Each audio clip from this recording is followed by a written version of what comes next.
we're going to try something out here in the next couple of weeks. We are going to post the regular podcast in its full form and then post it split in two. So 2 smaller episodes, part 1 and then part 2.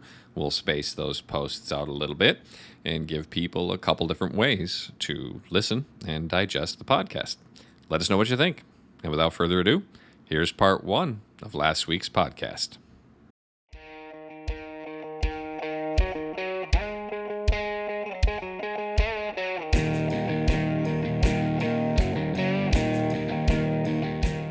Thank you for tuning in to Spiritual Debriefing, a podcast sponsored by First Baptist Church Hiwassee, with tonight's hosts Daniel Meadows, Derek Fisher, Jed Harris, and Ray Taggart, and our special guest, Mike Taylor.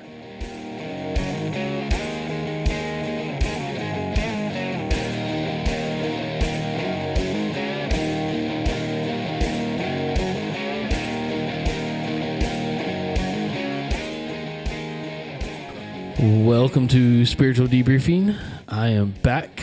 Daniel Meadows here with you. With me around the table tonight is... Mike Taylor. Was here the first podcast, the premiere podcast, and excited to be back. Good to have you, Mike. I'm Jed. Hey, Jed. Hey, Jed. Hey. Yeah, I'm Derek. I'm back. And Derek What's is up, here. Derek? How's it going? And then, of course, Ray, I'm here as well, and we're working on some new equipment tonight, so if it sounds different or sounds weird, we're going to blame that. There you go. Hey, and we are missing Randy. He is not with us tonight. Yeah, he's got the wrestling. He's Wrestling. got some wrestling to do or something like that. So, Daughter's wrestling. daughter's wrestling, yeah.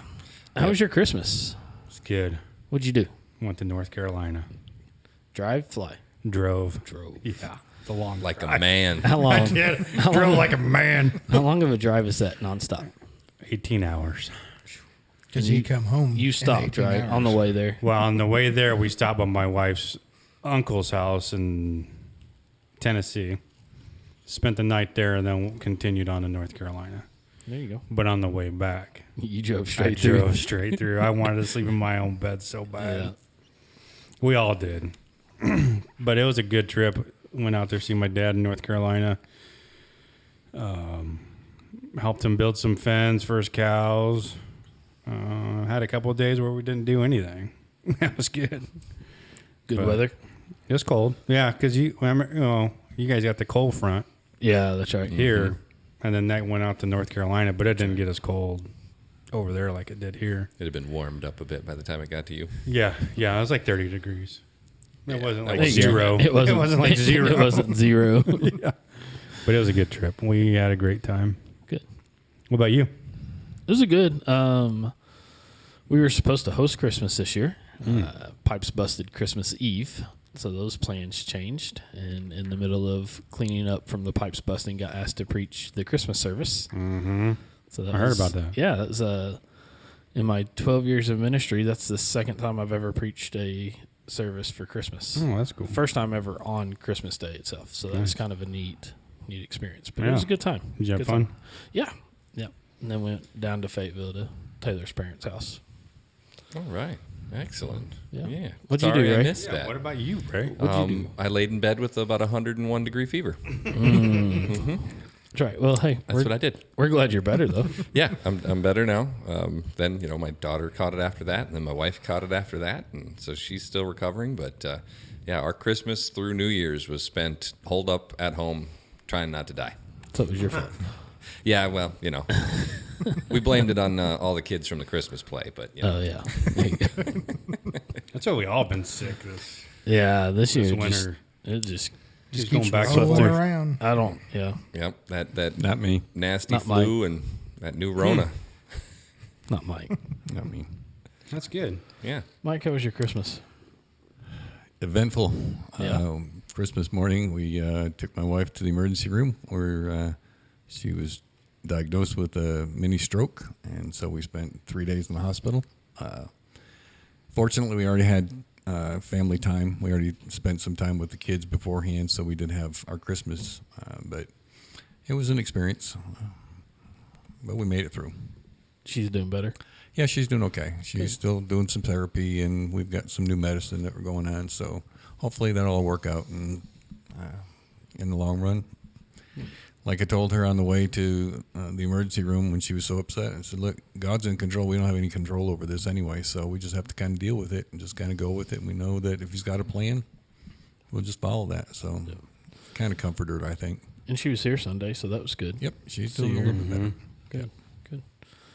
Jed, what about you? You have a good Christmas? Had a good Christmas. We stayed here local and we Christmas Eve hit my parents' house, and then we had ours at the house and went to other family members throughout the day and just visited and just had a good time. There you Was go. on like a time schedule, No, like 15 minutes here, and then no, it 10 minutes wasn't. there. It was really good. It wasn't That's one of good. those where you had to be here and there and you had to eat 3 meals and then Right. one more and an hour. No, nothing Yeah, like and you that. had to have grandma's pie at the end because she'd be Yeah. mad if you didn't. Yeah, it was It- all good. Wasn't like Thanksgiving where you got to hit everybody's house in one day for. No, It's good. Yeah. We did the Good time. one thing that I said I despise doing and did a lock-in on New Year's Eve. Yeah, that was fun. That was a long night. It was fun. It was a good time. Yeah. Yeah, we were but bummed it we was- couldn't come up for the it Nerf was fight. long. Randy Yeah. Randy texted us, said Nerf wars are starting. Get up here. Oh, I was it like, was- kids are still sick. Wife's sick. Like, I don't want to bring that in here. It was a good time. I was telling Daniel I thought the Nerf 4s must have been really exciting because on my walk 6 miles from the church, I found a bunch of Nerf bullets all over the side of the road. I'm thinking, these kids really got out of hand. Wow. I mean, we went all out. We did. It was a lot of It fun. was a lot of fun. We played inside the church though. So It was a good time. The kids had fun. The adults had fun. yeah, Came with all our tack equipment. Yeah, we We're all did. tactical. it was a Nice. good, it was a Night good vision time. goggles and everything. That's good. Not quite. Not that quite. extreme. he did. But we have did his have a strobe flashlight. light. Nice. Yeah, we did. Nice. We might go night vision next time. And I brought my old bulletproof vest and then put all the darts in there. And Nice. It was Loaded up. It was a good time. it was good. It was fun. Yeah, there was a lot of kids there. There were. Uh-huh.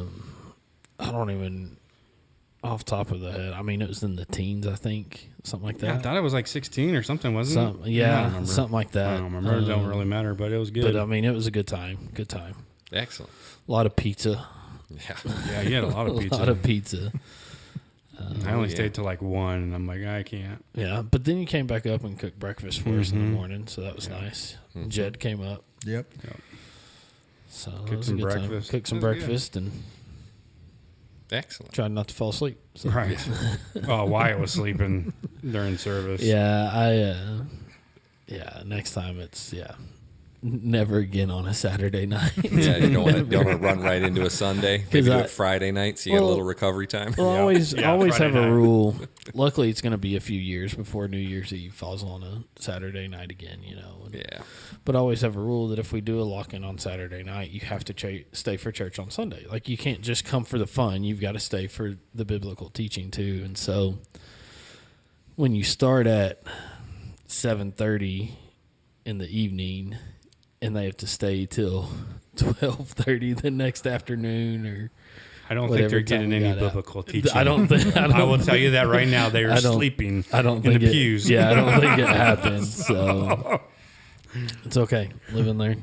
Yeah. We'll adjust some things for next time. Yeah, Wyatt's head was getting heavier and heavier on my shoulder. You could- Taylor had the idea, and I kind of liked it. A good segue into what we're going to talk about was that each parent that has a student in the youth group has to do 4 hours per student at the next lock-in. Make all the parents come. Yeah. You'll just have less kids. You have less kids. I'm just going to tell you that. Considering that I don't have any kids at all, I'll just stay home.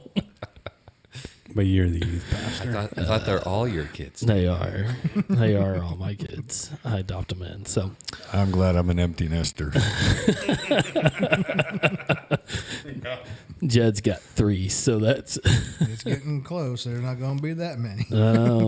what after this year it'll be 2. Be two. So then just 8 hours is all he'd have to give. Gotcha. And then Lisa would have to do 8 hours as well. So, there you go. I was lucky to do what I did. Yeah. Hey, and it was much appreciated. Much appreciated. If so, you really truly knew how miserable I was. What, So- you sick? I guess. Well, I went to the hospital the next night. Yeah. Right. Yeah. And I'd been fighting that for 3 days before. So, yeah. Yeah. All right. I stayed with you all night, So- Daniel. No, I couldn't- appreciate you. I Yeah. couldn't do I was it. going to. I barely could do it. I did fine up until, I don't know, it's probably 5:36 in the morning was when I finally hit. And that's, I was doing everything I could to stay awake, cleaning and Oh, you should have seen putting how stuff up. happy I mean, he was when I pulled like in. He come running out the doors. Hey, here, I got coffee. I was like, Jed's here. I got coffee. Hey, Jed, coffee. So, Nice. yeah. So one thing that's been on my mind lately, and y'all know the struggles that we've had of having kids, but I've often wondered. I know it from the youth pastor standpoint, but as a parent, talk to us about raising children. How do you raise children? Well, I think what we're going to do on this podcast too is going to be this is going to be split up between 4 parts, I believe. Because I think I would like to bring in parents that come from different aspects of life. Mm-hmm. Ones that are, like Mike that has all his Empty kids nesters. growing. Empty, yeah. He's And got the then- most experience of all of us. Oh yeah, he does. That's why we brought him. And then somebody that has kids now, teenagers, ones that have younger kids, and really break that down. I mean, we really got to break that down into different stages of childhood.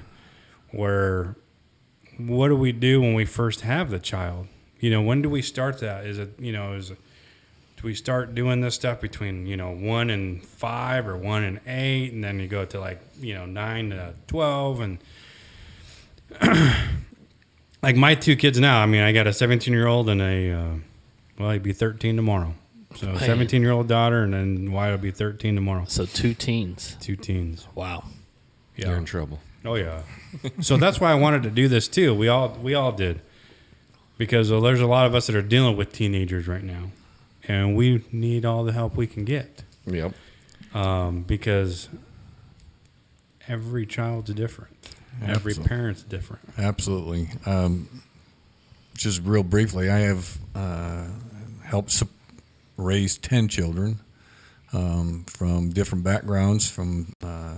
As a result of divorce, 8 children with one marriage, 2 with another. So blending together my biological children with my stepchildren, and how all that worked. We have a special needs child that we adopted. We have boys, we have girls, and there is definitely not an owner's manual. There's not a No? there's just not a we got our scriptures to be able to kind of fall back on, but sometimes they don't come readily available in your head when you're dealing with situations with your kids, because they come up with some pretty unique problems and situations that catch you off guard. And so I think that's kind of what Derek was talking about, that whole range of development for those children. Mm-hmm. Yep. I think that's what, when they say that it takes a village to raise a child, they don't mean society as a whole. I think they really do mean the old sense of village, like as in what our churches are kind of for us nowadays, is that you do have to rely on the parents around you, the other people around you, for their various experiences, their various issues they've gone through, because you can pretty much guarantee that, yes, they're all different, but there's at least one person in your church who's probably had their child do the exact same thing you're going through. Right. You just got to talk about it and find them, because Yep. you're not going to be able to just intuitively know that's the person you need to talk to. But Well, and not just their child, but maybe them themselves. yeah, Right? I mean, True. I think some of the things we did as kids is some of the things that y'all's kids are doing now. Like Right. things I I was just did. gonna bring that up, yeah. Things I did, I'm looking, I'm like, oh, I've done what Kobe's done. I've done what Wyatt's done, like I've been there, done that. Mm-hmm. But again, I mean, that's what sometimes I got to remember when my kids do things. I'm like, man, I've done worse. yeah, It's true. Right. It's true. But I just didn't get caught. But it's still a hard pill to swallow to have to take ownership of the things that you did, Right. and then how to deal with those kids in your situation as a parent and taking that role of discipline. It's really hard to fit that in. It is, and that's why we kind of wanted to do this. We want to bring in different people and just kind of dissect this a little bit. I think tonight's going to be more of just, hey, we want to lead to this. I want to put that out there too. If there's any listeners that listen to this and they have stories or advice or a question to ask some of these parents that we do bring in, like Mike, post them on Facebook or on Instagram. Send us a DM, or you can email us at ray@spiritualdebriefing.com. That'll come in, or just post it up on one of the YouTube videos. Yeah, that's what I was going to say. You get your own personal email. So yeah. Hey, it costs for each one. I know. I'm just joking. As soon as we get some sponsors, we'll get some more emails. No, I'm just kidding. but I mean, and even raising kids like not your biological kids is a challenge. Adoption and fostering as those type of parents brings its own set of challenges, and so it'd be great to hear advice from some of those. Some people that have done that. Yeah, because you really have to put it in a different perspective when you have to foster child, because the way you discipline a foster child is completely different in terms of what you can and can't do, and most of them already come with some story behind them. A lot of them, one of the children we had was a drug baby, and so had real serious issues that we had to deal with, but you can't discipline them in the same way that you might with your own children. And so it is a unique situation, but it's such an important thing that's necessary. There's so many kids out there that need parents. Spending 28 years in the classroom and seeing those kids in my classroom and having the compassion for them, that's a real big need. And I know that's a push that we have in the community, and I would love to see it a big push in our church as well. Right. Because, again, I got my little list of Bible quotes here to kind of help out with this, but everyone's probably heard all of them before, and the one I put right at the top is Proverbs 22:6. Train up a child in the way he should go. Even when he's old, he'll not depart from it. Sounds great. Doesn't work in practice every time, as I've seen, but I also think that what's missing a lot nowadays, and I'm not saying from anyone around this table for sure, because I don't know all of it, but there's a lot of people who rely on other people to train their children, to discipline their children, and they just take too much of a hands-off approach. Right. Yeah, that's what I was just doing ministry for 12 years. I've seen that a lot of churches used as the babysitter for kids, and it's our job to teach them. Yep, and this is supposed to be a little bit of extra, not the main source of it. When your church is not where your child should learn everything; it's where what you have taught them should be reinforced. Is really what it should be. And I know that's difficult because our society is now, every minute of our day is filled with something. There is no downtime anymore. It's hard to carve out time to sit together as a family even and do anything together, play a game together, let alone read the Bible together. But I think it's one of the most important things to do.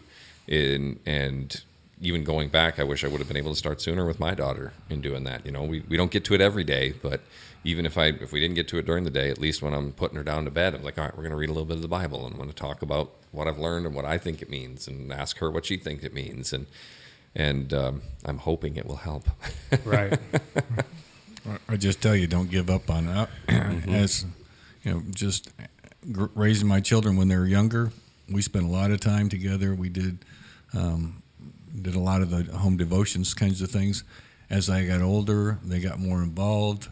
I backed off, and even though all of my children professed to be Christians and we took them to church, there was a point in time where I have to fall on my sword and say that I relied a lot on the youth pastor when kids were in the youth group.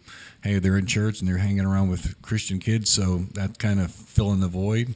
And so that home devotion, that stuff that you're supposed to do at home all the time, it took a back seat and to a point where we didn't do it at all. We just then kind of expected, because our children were all Christians, we didn't have to do that anymore. So you just have to be careful about that. Yeah, we need to start doing ours too. And my daughter, she applied for a church camp in Iowa for the summer, and she had an interview. And it was, what caught her off guard was, what is your favorite Bible verse? And she was like, bah. But then the guy kind of switched and says, hey, what are your favorite stories in the Bible? And then she goes, okay, yeah, brrr, But, when she told me that, I'm like, man, we need to get more family devotion in. But like you said, every minute of the day is full. Mm-hmm. And I just said that too. I need to reprioritize my life, because everything is just busy. Mm-hmm. Mm-hmm. And even my daughter told me that last night. She says, so I heard a comment on the radio. It said, the more available you are, the less important you are.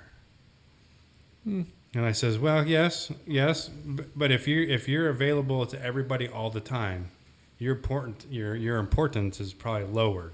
Right. So, and I'm like, that's how I am. I just like, yes. Sometimes I just got to say no.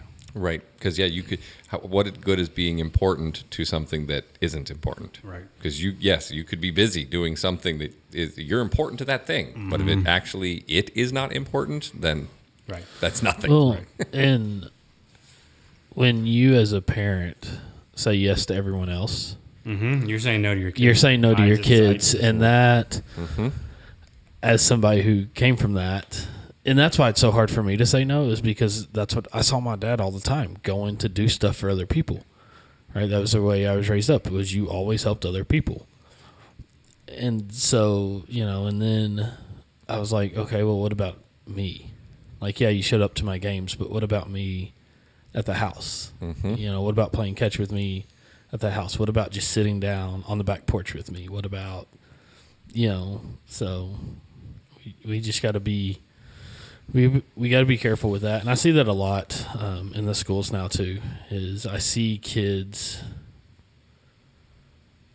longing for some sort of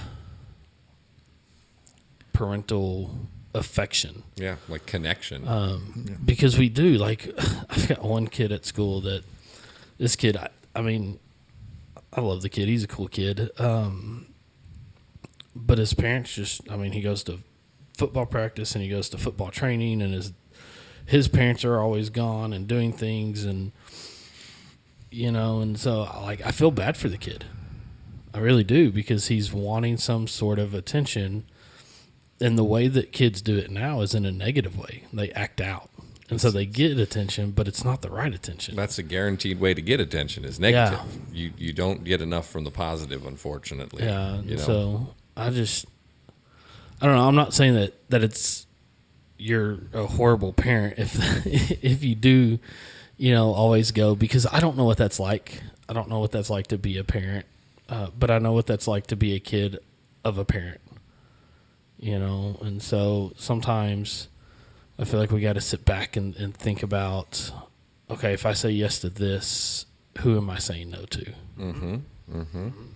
And I've even found recently, so like one of the things, I get up in the mornings and, try to do some Bible reading. Usually I don't have near as much time for it as I want, but then I'll put on like a podcast. So, usually listen to one of my Bible study podcasts while I'm getting ready in the morning and doing all that. And my daughter has been getting up pretty early, about the same time, usually right after I do, because I think she just hears me puttering around out there. And so she'll come out, and for quite some time, I just kept my earpiece in, and I was listening to my podcast, and she'd be asking me questions, and I'd be like, oh, I'm sorry, what? And one morning, my wife was like, you're not paying any attention to her. She's trying to engage with you and connect with you. And I'm like, yeah, but I'm listening to my Bible podcast. This is my Bible time. But I think God would be okay if I paused it and took it out. And so I've been trying to do that now. As soon as she's done, with all the little chores she does in the morning, and she comes and she actually starts talking to me. I'm like, okay, pause what I'm doing, take the headphone out, and actually just talk to her, engage with her, and spend some time with her. And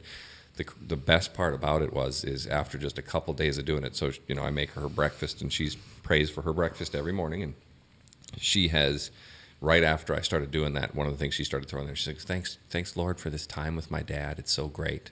And man, did that make you feel good. And it's only like 20 minutes usually before I gotta like boogie in and go do work, but just hearing her say, thank you Lord for this time with my dad, just really important, and so something even when you think you're doing the right things, you sometimes got to stop doing it's all about what I wanted to do, and spend some more time with her, because it goes so darn fast. Oh yeah, it does. Yep, it does. And Mike, you could probably attest to that too. Absolutely.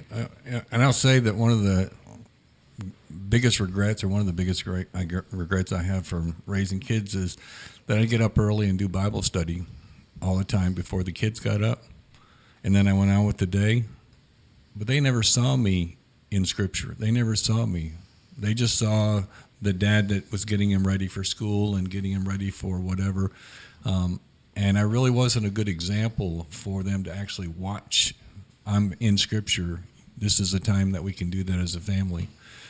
Because, again, it sounded like a good, I'll get it all done. I'll be quiet. It'll be my quiet time and so forth. And then I can kind of get the kids together. But all they see is you're fulfilling a bunch of tasks. You're not really spending time with me. You're just fulfilling a bunch of tasks. That's what that's what dads are supposed to do. This is your checklist of things you're supposed to do to get us ready to go to school. Yeah.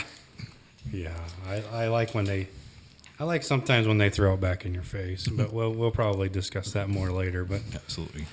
But hey, Randy's not here, and let me just throw out a quote real quick. Okay. Randy gave me his list of quotes to throw out. All right. And I saw this one on his list. It was kind of funny. Wait, where'd it go? You didn't highlight it. I know he didn't highlight it. It's like kids; they just it run says, off. It says having one child makes you a parent. Having two makes you a referee. 3 or more, now you're basically a bouncer. Pretty much. Is that right, Mike? Well, actually, I have to confess that as we had more children, it got easier. Oh, really?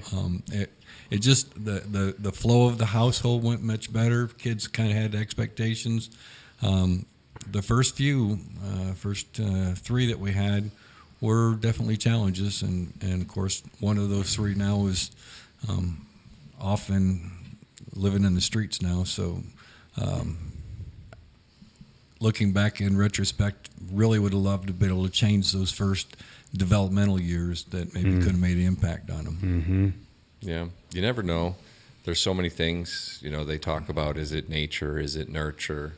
Right. I mean, I think most of the real experts agree that it's both. There are certain things that are programmed into you from the beginning, and I think that's, God's will for your life. And sometimes I think we sadly have to accept that it's not at all what we would picture it to be. It's not pretty like we'd want it to be, and there are people who, and I know, Mike, you've lost a child too, right. And that's something that you do have to look at and say, okay, there's a plan there. We don't know what it is. It might not even been planned for you. It could have been a plan for somebody completely different, or you never know who the plan is for. And hopefully at the end we'll understand. Hopefully at the end we'll get that playbook and be like, oh, I get it now. Mm-hmm. But until then, we just have to keep going. And the way I come to peace about the loss of my daughter is that I found out that after her passing, one of her friends that was not a Christian came to know the Lord as a result of that. So I just kind of put it in perspective that Anna's time was done. She did her mission. She brought someone by her lifestyle to the Lord, and then the Lord took her. So it gives me the peace to know that she accomplished a pretty important mission, brought somebody to the Lord. Right. Mm-hmm. Right. It is. And those ripples, you don't know where it's going to go. No. Because you could just see that one person, and she does one person, and she does one person, and then all of a sudden that person does 1,000 people. Right. That's the Lord's plan. We don't get to see it. The timeline is way bigger than we'll ever understand. Absolutely. And so we can't focus on those things because they'll drag you down. it's one of the things I've been trying to speak to some of my family members about. My brother and his wife just lost their child who they were going to have. It was, they kind of knew early on there were some issues with the development. And so right before Thanksgiving, they lost their child who was coming. And it's been tough for both of them because it was, it's their fourth kid they were going to have, but it was going to be their first boy. And so my brother was really excited about that. And I know that, my sister-in-law, she's just struggling with that loss. There's no way I think we could even empathize with the loss that a mother has in those situations. It's definitely deep. And I just, try to, again, talk about the Lord's plan, the Lord's will, and the fact that you can't let that change and diminish what you're doing for the rest of your children. Right. She's still got 3 other children, and they need everything that they needed before. Right. And probably even maybe more, even though they're real young, so I don't know exactly how much it affected them, but at the same time, you can't give up, you can't stop, and you have to take everything in stride and take everything and just keep saying, okay, Lord, this is your will. What's the next step? Where do I go next? What do I do next? I can assure you, you're a parent all your life. Yeah. Yeah. Yeah. No, Jen, how many kids you got? 6. Mm. I'm halfway through. I agree. I don't agree with Randy's little quote that you read. I don't know that you get to bouncer. You're stuck in referee, though. That's for sure. Definitely. But they're everyone different. Every one of them you got to handle differently, and some of them the oldest he was good until he was out of the house. Next one was out of the house, was fine. We had a little hiccup here with the next one, and then I don't know. They all have their little quirks and little problems, but I mean, there's not a perfect child. You don't out there, handle or a perfect parent. any of them the same. Right. You can't discipline any of them the same. I think the main thing is to be a good example, to try to lead the right way in everything you do, and there comes a point where you as a parent, you can do all that you can do, but it's finally up to them. Mm-hmm. I mean, they're the ones that are going to make their mind up which direction they're going to go. I get that a lot, especially like as kids are graduating high school, going off to college. I hear parents all the time, what do I do now? And I just look at them, I'm like, have you done everything God has asked you to do for that kid? Yes. There's nothing you can do. There's nothing you can do. You can pray for them. You can continue to love them, support them in any way that you need to. But I think as far as the hand-on parenting that you had as they were going up through their childhood, high school years, I think at that point, it's time to you got to take the hand off and let them fly. Yeah. Mm-hmm. You got to let them fly, and all you can do is pray and be like, hey, you need me, I'm here, I love you, I support you. But I think that's it. That's it. I don't know. I mean, I'm going to be there next year. I mean, right. Autumn's graduating this year. I'm going to be there at that college. But I don't think it's going to be just hands off and just go, here you go, you can just do whatever. But I still think I'm going to be involved in her life. I'm going to still, You're going to be involved. You're going to be involved, but I don't know. I guess when I say hands off, like discipline-wise? The curfews quit, the discipline, that's what I mean is that part of the parenting. Yeah, you're still going to have an influence. I mean, my dad still has an influence on me all the time. I call him all the time. Right. I'm 32. I'll be 33 in March. But I think as far as when we talk about the discipline, the raising up, the directing, I think that part kind of... It definitely changes. It does. I'd say it changes. And I know every situation's different as well, too. Right. Even the pastor, he had mentioned that, one of his kids, as she'd gotten to that age where she was going to college, but yet she was still living at home. And, of course, the whole, he's paying for college, paying for her food, paying for pretty much everything. He says, as long as I'm paying, my rules still. If you want your rules, then you need to be supporting yourself. So there's no exact handoff point. There's no, this is the line. It's kind of fuzzy. Every kid's probably different. When you guys started talking about this, is actually one of the Bible verses I pulled up, Psalm 127, verse 3.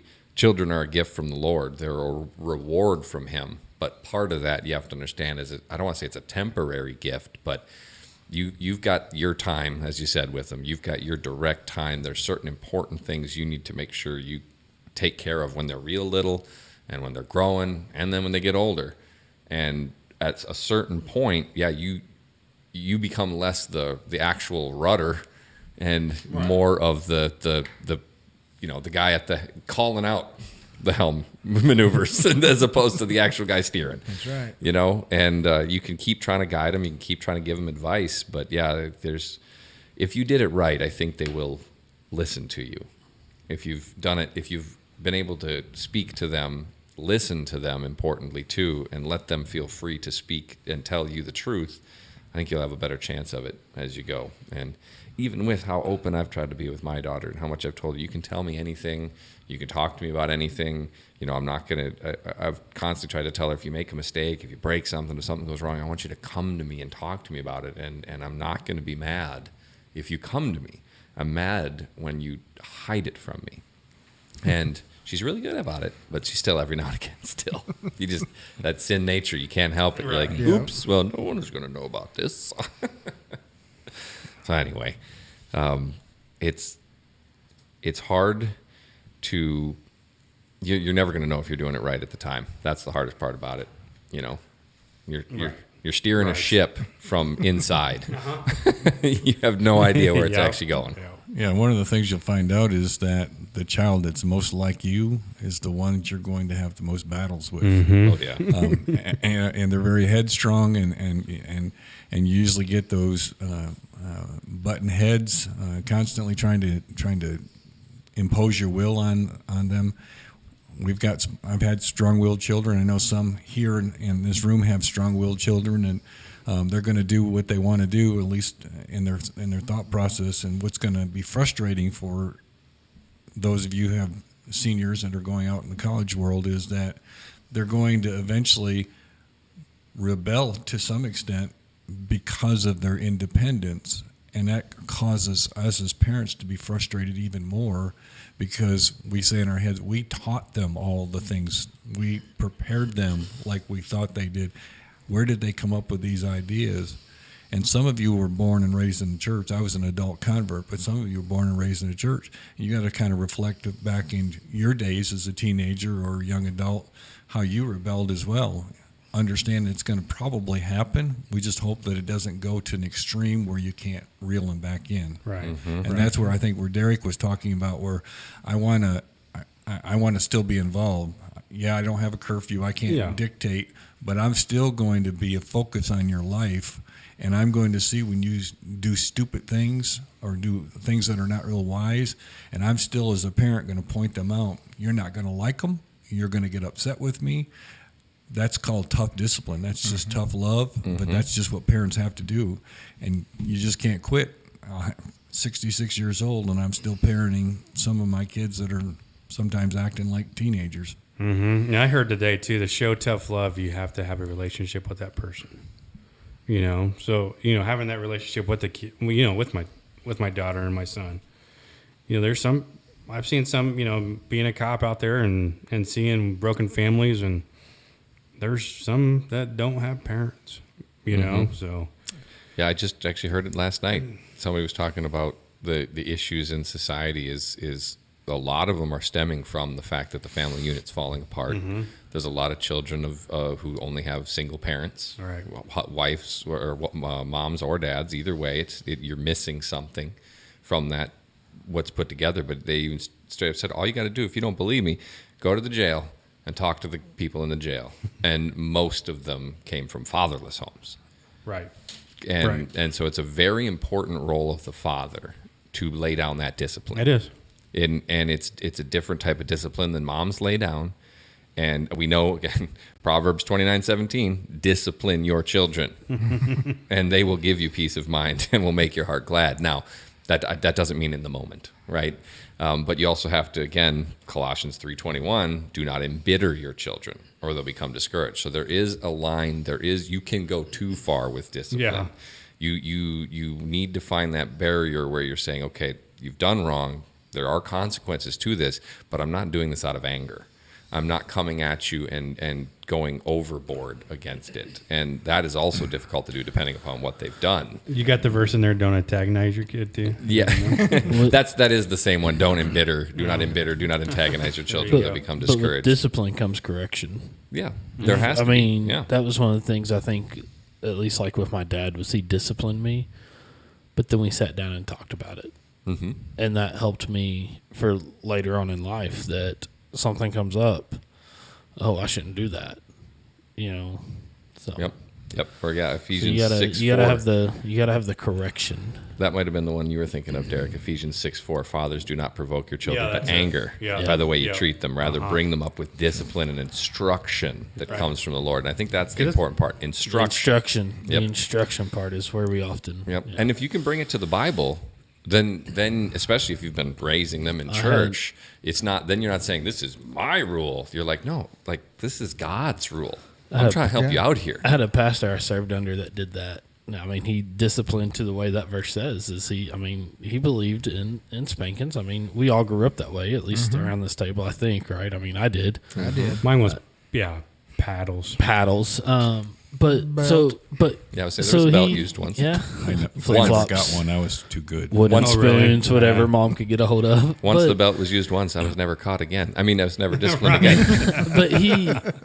But what I liked was, and he told me he did this, but I saw him discipline his son and then bring his son onto his lap and was like, I love you. Here's why I did it. Now let's look at what Scripture says about this. And I was like, man, that I think when we talk about discipline is the way, as a Christian man, it should. Yeah, I don't like disciplining my kids. Right, I no. can tell you that, like, just spanking my kid, and it's like, like my parents used to say, it hurts me Hurts me worse more than it hurts blah, blah, you. blah. I'm like, yeah, whatever. That's when you're sitting there going, no, it doesn't. You Yeah, don't know that. Right. Now it does. Now I can see that. Now you see. Yeah, it's like You understand. You wait till your dad gets home, and then you get home, you're like, you know what your son did? La, la, la. I'm like, oh my goodness. I don't know that yet. Yeah. Does it really hurt you as bad? It does. Does it? Oh, That's yeah. One of the things me and Lisa had a conversation today. With the kids, nobody spanks like they used to. Right. I mean, that's just kind You of. don't A lot u- of them don't. You don't use a frying pan?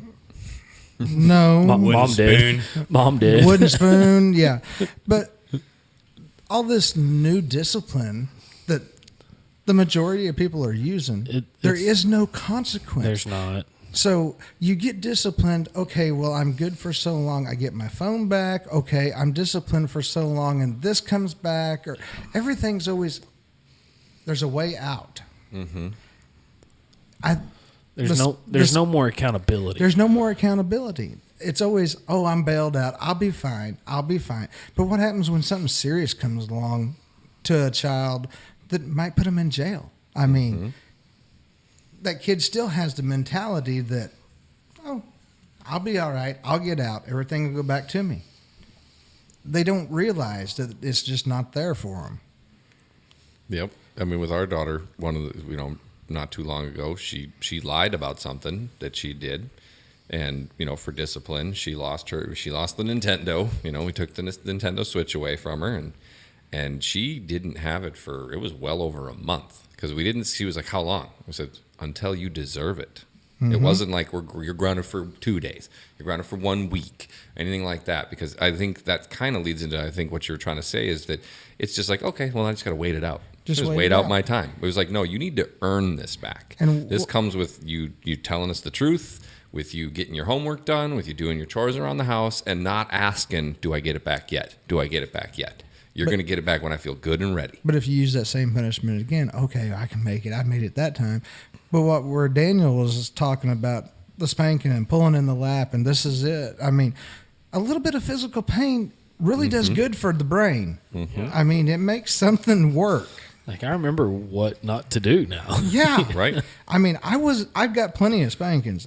I was not a bad kid. I really didn't get them for things that I'd like to give some spankings for it Right. now. Right. But it made me make better choices, and I didn't get into major trouble. Right. I remember once back. I don't remember how old I was, but my brother and I were in Boy Scouts, and we had just gotten our Boy Scout bow and arrows, and we were told you don't play with them.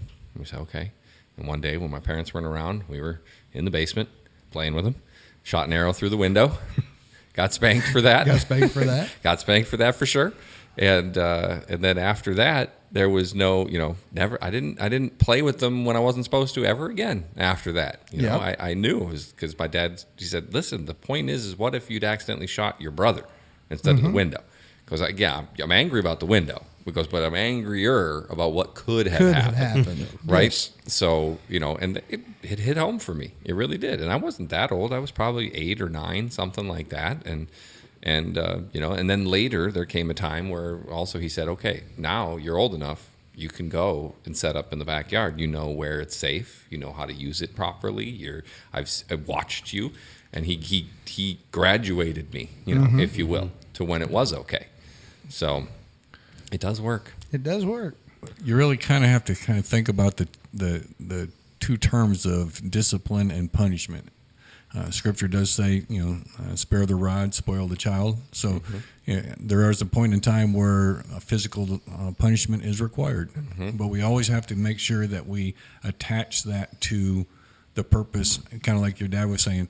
Not only was he angry that they broke the window, but this is a consequence that could have happened. So there was a teaching, and Daniel was saying there's a teaching that's taken place. Sometimes we just get angry and we punish our kids, and then our kids don't understand why they're really being punished, although they kind of do, but they don't really want to accept it, and they didn't learn anything from it. And so now we've defeated the purpose, because all you've done is inflicted punishment on them, and they develop a degree of bitterness over that.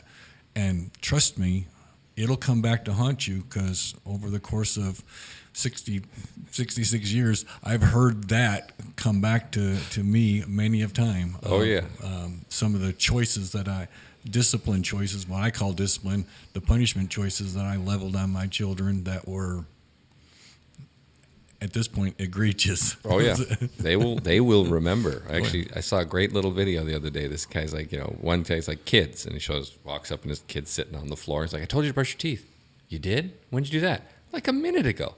Oh, and then cuts to the next scene, and the kid opens up the door, wakes up his dad, says, all right, come on, let's go. What are you talking about? Well, 2 weeks ago, you said on Saturday we could go to the park. That's Wyatt. Wyatt reminds me of everything that I say. He does not forget. But No. yet you tell him to go, hey, go take out the trash. Right. Oh, I forgot. Yeah. That's Wyatt to a T. Yep. You got another quote? I do. You know what? This one. Yeah, let me know what you think about this. This is Randy's quote. Okay. These are Randy's. Can't take credit for them. You cannot raise your children as your parents raised you, because your parents raised you for a world that no longer exists. Thank you for listening to part 1 of last week's broadcast. Look out for part 2 later this week. Thank you for listening to Spiritual Debriefing, a podcast supported by First Baptist Church Hiwassee. Please like and subscribe to the podcast so you can be notified when we post new episodes, as well as check out our past episodes. We'll be posting new podcasts every other Thursday. You can follow us on social media, Facebook, Instagram, and Twitter. If you have questions you'd like us to answer, comments, or feedback on the podcast, please contact us through our social media or email us at dmeadows@fbchiwassee.com. Thank you, and we hope God blesses your day.